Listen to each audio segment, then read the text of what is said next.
Hello guys, आप सभी का आपकी अपनी आंटी के चैनल पर एक मीठी सी स्माइल के साथ स्वागत है। आज आपको बताऊं, आंटी ने बनाई है बाजरे की रोटी, सरसों का साग। खा ले बेटा, बड़ा स्वाद। हकीकत में क्या है कि हरियाणा का खाना ही बाजरे की रोटी और सरसों का साग होता है। साथ में हो इतना सारा मक्खन, वो भी अलूणी, और साथ में हो लस्सी का गिलास। भैया मज़ा आ जाए खाने में, बिल्कुल कसम से। देहाती खाना एकदम से वाह। हम अपनी बड़ी ननद के घर जाते थे ना ठंड में, तो उनके भैंस होती थी बहुत सारी। उस टाइम वो बाजरे की रोटी बनाती थी, बहुत अच्छी चूल्हे की बनती थी। हालांकि मुझे चूल्हे पे बनानी नहीं आती थी, मैंने भी उनसे ही सीखी थी। मेरी बड़ी ननद ने मुझे सिखाई थी बाजरे की रोटी बनानी। भाई मैं ना दो दो रोटी खा जाती थी, इतनी मोटी मोटी रोटी होती थी वो, और इतना सारा घी रख देते थे। खाने में इतना मज़ा आता था, बहुत ज़्यादा।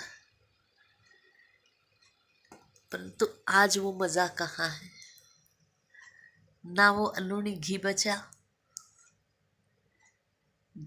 घर का घी निकालते हैं, फिर भी वो स्वाद नहीं है जो चूल्हे की रोटी में आता है। और बैठ जाते थे, चूल्हे के आसपास बैठ जाते थे, और गरम गरम बनती थी। हमारी ननद हमें खिलाती थी, मेरे को भी, बच्चों को भी, सबको खिलाती थी। और साथ में देती थी एक एक गिलास लस्सी का। इतना घी खाओ इतना खाना है। और मेरे दोनों लड़कों को तो बुआ के हाथ का चूरमा बहुत पसंद था। बुआ जी चूरमा बना दो, चूरमा बना दो। छोटा लड़का तो अब भी जाता है ना, तो चूरमा बनवा के लाता है।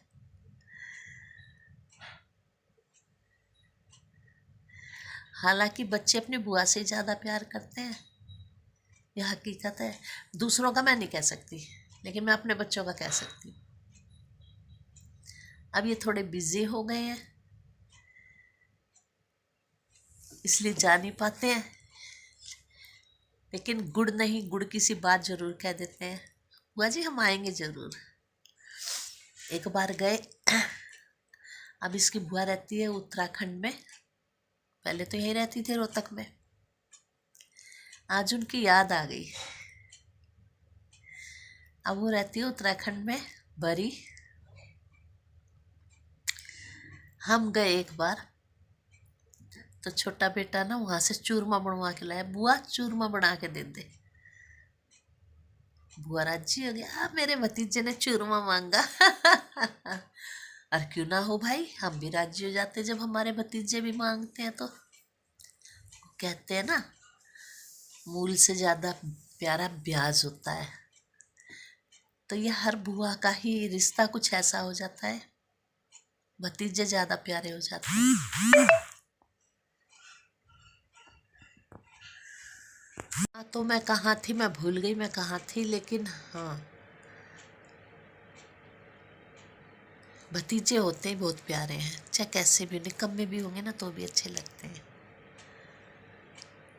और यह हकीकत है। अब बच्चे बिजी हो गए हैं, अब नहीं जा पाते अपनी बुआ के पास, और बुआ भी बड़ी दूर चली गई है। हालांकि ये बड़ी बुआ से ही ज़्यादा वो है। कहना तो नहीं चाहिए, बुआ दो है। कभी एक बुरा मान जाए। पर हर किसी का होता है। जिस तरह से मेरे भतीजे मेरे से ज़्यादा छोटी को मानते हैं, और ये हर किसी का होता है। कोई एक ही बुआ ज़्यादा प्यारी लगती है। तो इसमें बुरा मानने वाली कोई बात नहीं है। देखो भाई, बुआ तो बुआ ही होती है।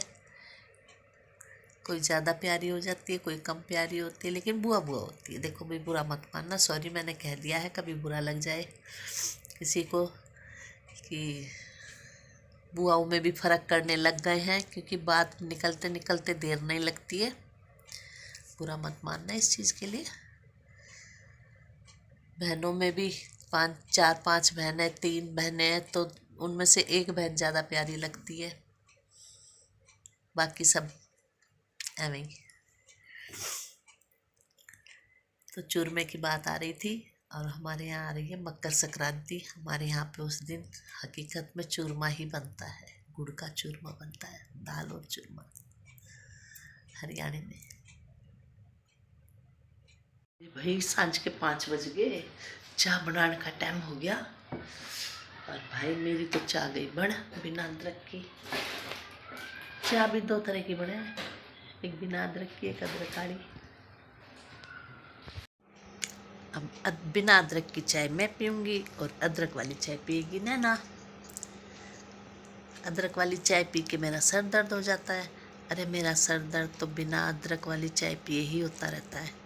अदरक वाली चाय पी लूँगी तो क्या होगा, ज़्यादा हो जाएगा, इसलिए नहीं पीती। हेलो गाइस, 10:30 बज चुके हैं और हमारा काम हो गया ख़त्म। आपको शायद हमारे ही कमरे में कपड़े भी दिखाई दे रहे होंगे, क्योंकि सूरज तो निकल नहीं रहा है, इसीलिए यहीं पे सुखाए जा रहे हैं। इस कमरे में ब्लोअर चलता है, और सब आ गए अपने अपने कमरे में, और अब हो रही है सोने की तैयारी। आज बाजरे की रोटी बनाई थी सुबह, बहुत दिन हो गए। अब सर्दी सर्दी यही चलेगा सब हमारे घर में, बाजरे की रोटी, सरसों का साग। पर सरसों का साग बनाने का एक फ़ायदा तो है, एक बार बना लो 2-3 दिन आराम से चल जाता है। सर्दी के मौसम में जितना खाना उतना तड़का दो, बाकी फ्रिज में लगाओ, जितना खाना उतना तड़का लगाते जाओ और खाते जाओ, है ना। चलो ठीक है, और क्या बताएं, बाकी सब ठीक ठाक है। बाय, जय श्री राम, राधे राधे।